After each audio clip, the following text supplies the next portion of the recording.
Not everybody can do that. I don't know if you can. If you can, get in touch, because every man in the true Greek sense of the word is an idiosyncrasy. So says Grant in the research. But in this video, we're looking at what are the little things that reveal an awful lot about you. Because the devil is in the detail. Indeed, the small details and habits in your daily life can reveal a great deal about your personality, your preferences, your values. So what about your handwriting? Little things like neatness are definitely attributed back to your personality. Because if you have a neat handwriting, you're, say, meticulous in style, it often suggests an organized, detail-orientated person. This person is a person that, well, we need to make sure we trust to be orientated, detailed, and, well, organized. Then within the handwriting, we have the size of the words, the size of what you're using with your pen or pencil. Large handwriting can indicate that you're more outgoing, you're confident and bubbly personality. Whereas on the other side of things, smaller handwriting might suggest you're more introverted or like attention to detail. How much pressure you use on the pen or biro, maybe say heavy pressure shows that you have strong emotions and high energy, whereas light pressure can indicate sensitivity and empathy. Staying with communication, what about your email in the more modern sense of thing, and even your texting style? Your response time can say a lot about you. People can begin to read your behavior through that.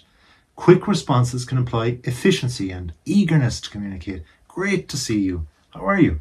While delayed responses might indicate busyness or a preference for thoughtful replies. Now, if we're trying to judge a person in a relationship context by this, let's be careful. We can't see them. If they're being busy, well, they're busy. If they're off the clock, they're off the clock. And that doesn't mean to say they don't like you or they don't enjoy the work. Rather, it's just they're doing other things. Plus, they might not have the phone on them. Formality is also very important too, because formal language and complete sentences can suggest, hey, I am being professional here, full stop. And attention to detail. Whereas casual language like, yeah, whatever, it's done. And abbreviations might indicate a relaxed, informal approach. You can have both with the same person, just the professional and the personal need to be in sync with the times of work and having fun. Your shoes say a lot about you. Remember Shawshank Redemption? I don't want to ruin it, but there's a critical piece in that about shoes. Well-maintained shoes often suggests a person who values appearance and takes pride in their presentation.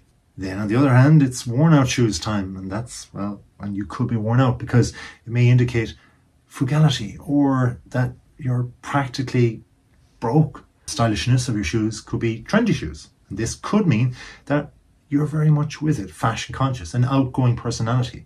Whereas other shoes, maybe ones that are more traditional, less fashionable, or more comfortable. Shows that you're more practical and suggests a focus on functionality and comfort. Or you may be very stylish and fashion conscious, up to date and outgoing, but your feet are too big to get something that suggests that. Are you on time? Because people like to be on time. Well, they do if you're coming to them, but maybe not them to you, because your punctuality means a lot. Always early or on time means that it could be a trait of often indicating reliability or that you respect the other's time. You're thinking about them ahead of meeting them. And you know that they're coming from a long way, or you know that they're giving of their time to help you. So strong organizational skills show definitely if you're on time. But on the other side of things, which nobody really likes, if you're frequently late, it could show that you suggest a more relaxed attitude towards time and that you don't even look at your watch. You have maybe too much commitment going on in your life or challenges with time management. Now, a client used to say to me one time, they were very successful, show me a man's place and I'll show you their morality. Interesting, because your home or workspace is so important. If you're tidy, maybe organized, clean space, this reflects a person who values order and control.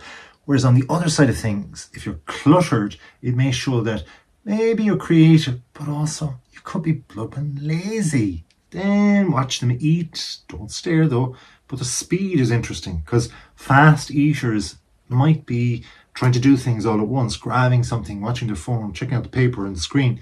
But instead, they could be impatient. While slow eaters might savour the delight, look for the nuance and the taste and the experience, and prefer a more relaxed pace, all in all. Trying new foods can indicate, say, openness to new experiences deeper in life, not only at the table.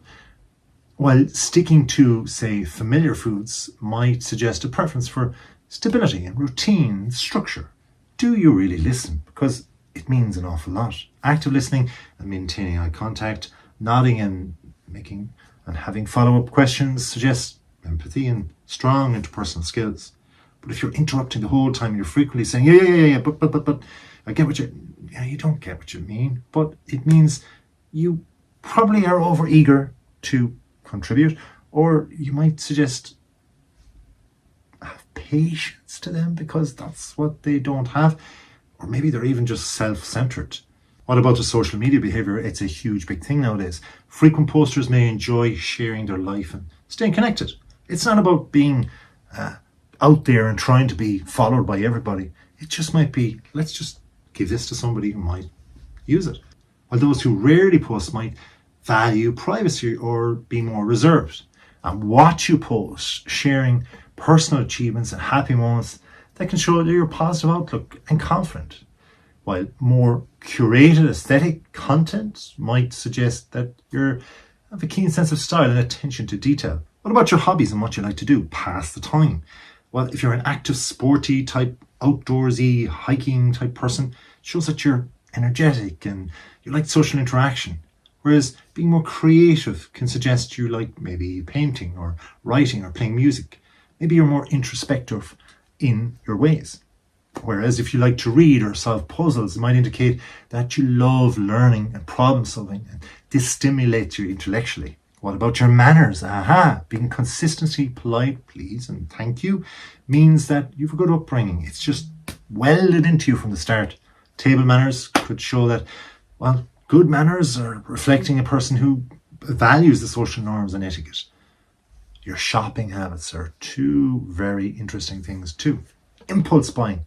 Well, multiple purchases frequently going up to the counter can indicate spontaneity. Or maybe you've just a love for novelty or you get distracted easily. Planned purchases, maybe showing that you have budgeted things, you've thought them out, you suggest methodical, disciplined approach to life. What do you read though? Because the preference for this, for your fiction, might suggest a creative, imaginative mind, while non-fiction readers might be more fact-oriented and curious about the real world. Avid readers may value knowledge, escape or relaxation, while occasional readers might prefer other forms of entertainment or learning. But remember, all of these things are individualized towards the person you already know. If you're not an expert, well, let's just take each one with a grain of salt, because a person might be in a certain mood. They may be feeling in a certain way. But if you bring them all together and they're showing a certain way, and they're the strict disciplinarian or they're the fun, freaky guy, well, you're probably on the right path. But either way, whatever you think of me, I don't know. But I'm thankful that you watched. So, have a good one. And please do watch more.